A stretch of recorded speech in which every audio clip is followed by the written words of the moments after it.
진실은 양심에 비례한다. 결국 그가 누구든 사람이라면, 양심이 있는 사람이라면 진실의 편에 서게 된다. 윤석열 검찰총장 장모 최은순 씨의 친인척들과 가까운 지인들, 그리고 중마고우 등 매우 가까이 지냈던 사람들이 하나둘 윤 총장 장모의 곁을 떠났다. 이유가 무엇일까? 왜 사람들이 최은순 씨와의 오랜 인연을 끊어가면서 그녀의 잘못과 악행에 대해 이야기하는 것일까? 그것은 아마도 사람의 양심에 비춰 스스로에게 부끄럽지 않기 위한 거짓이 진실을 이길 수 없다란 명백한 진리를 깨닫기 때문일 것이다. 열린공감TV는 윤 총장 장모 최은순 씨와 오랜 지인이었던 씨의 녹취를 적법한 방법으로 입수했다. 그녀는 최은순 씨와 막연한 사이였으며 둘도 없던 친구였다. 그런 그녀가 최은순 씨가 신한상호 저축은행 잔고증명서를 윤 총장의 처인 김건희 씨의 지인인 김혜성 씨에게 부탁해 위조했다고 한 것이다. 그리고 최은순이가 여기 도장 위조해가지고 잔고증명 띠갖고 다는 거 이거 원장한테 얘기하면 원장이 이제 그럼 이제 달라고 막 나한테 살살살 할 거 아니야. 응? 최은순이 뜯어먹어야 하니까. 응? 그 얘기는 안 했어 내가. 도장을 위조해가지고.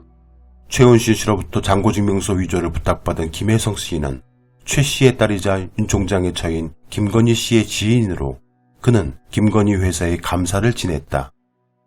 그동안 최은순 씨는 성남시 돈촌동 땅 매입 당시 가짜라도 좋으니 해달라는 동업자 안수 씨의 말에 속아 가짜 잔고증명서를 만들었으며 김혜성에게 대가로 준 것은 없었다라고 일관되게 주장해왔다. 하지만 서울 강동구 암사동 500번지 최은순 씨 소유 건물의 등기부 등본 확인 결과 2013년 4월 15일에 이 건물을 담보로 신한상호 저축은행에서 26억 원의 대출이 이루어졌다. 이때는 잔고증명서를 처음으로 위조한 후 2주일이 지난 시점으로 돈을 빌린 곳은 주식회사 인터베일이라는 투자자문사였으며 최 씨의 부탁을 받고 가짜 잔고증명서를 만든 김혜성 씨가 바로 이 회사의 대표였던 것이다. 여기 김 누구라는 애 있어. 이 새끼 뿌락가 나이도 대가리 피가 날린 놈이요. 이제 30살 먹은 놈인데 사기꾼으로 얘가 처음부터 그거 했던 놈인데만 어? 그래가지고 우리 낙골당 감사 있다고 신한저축은행 응? 그것들이 다 그런 아주 양아치들이 지금 뭉쳐있으니까 낙골당 안 주려고 지금 이것들이 할 수도 있어요. 막판에 가서는 응? 최은순이랑 다 지금 그것처럼 뭉쳐있잖아. 그래갖고 그거 엠플 물건을 하려고 할 때 안녕사한테 응?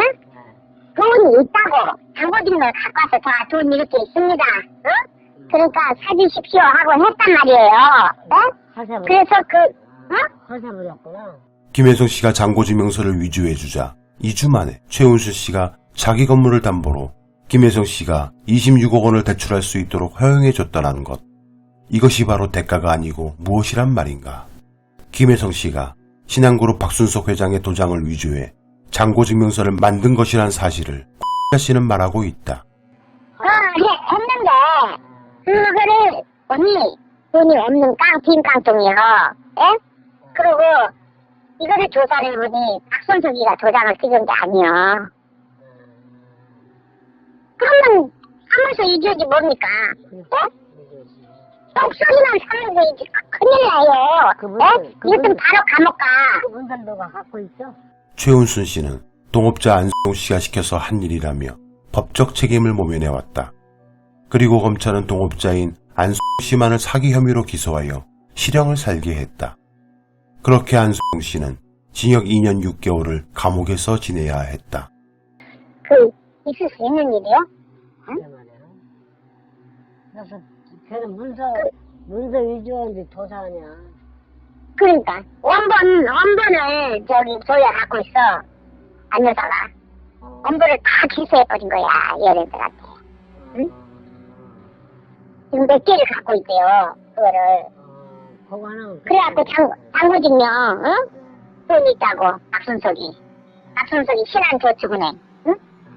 그리고 땅 그 성남에 산 거 도촌동에 산 거 그것도 신한저축은행에서 대출을 받았나 보더만, 응? 신한저축에 대출 받을 때 가정이 잘못됐나 보더만, 여자가 알고 있나 보더만. 신한저축은행 하루아침에 날려버릴 수 있다고 하잖아요. 응? 문제는 해당 사건 2심 법정에서 최은순 씨가 재판 과정에서 자신의 범죄 혐의가 드러나자 안소영 씨의 변호인이 증인으로 나온 최은순 씨에게 잔고증명서 300억짜리 4장을 허위로 쓰면 처벌받는 것 알았습니까? 라고 묻자 최은순 씨는 예라고 답했다는 것이다. 게다가 최은순 씨는 또 그걸로 인해 처벌받으면 받겠다고도 말했었다. 그러나 그녀는 아무런 처벌도 받지 않았다. 어떻게 이런 일이 가능할까? 본인 입으로 잔고증명서를 허위로 쓴 것을 인정하고 그로 인해 처벌도 감수하겠다고 했으나 당시 사건의 기소와 공판을 맡은 검사는 최 씨에 대한 법적 책임을 묻지 않은 채 안소영 씨만 사기 혐의로 기소하고 징역을 살게 했으니 이게 가당키나 한 일이며 대한민국 사법 시스템이 이래도 되는가 말이다. 윤석열 검찰총장은 1년 전 조국 전 법무부 장관의 자택을 무려 11시간 압수수색을 지시했다. 이유는 봉사표창장이 위조라는 거였다. 압수수색 수사관들은 온 집안을 이잡듯 주셨으며 이날 이 상황은 전 국민 앞에 생중계되었다.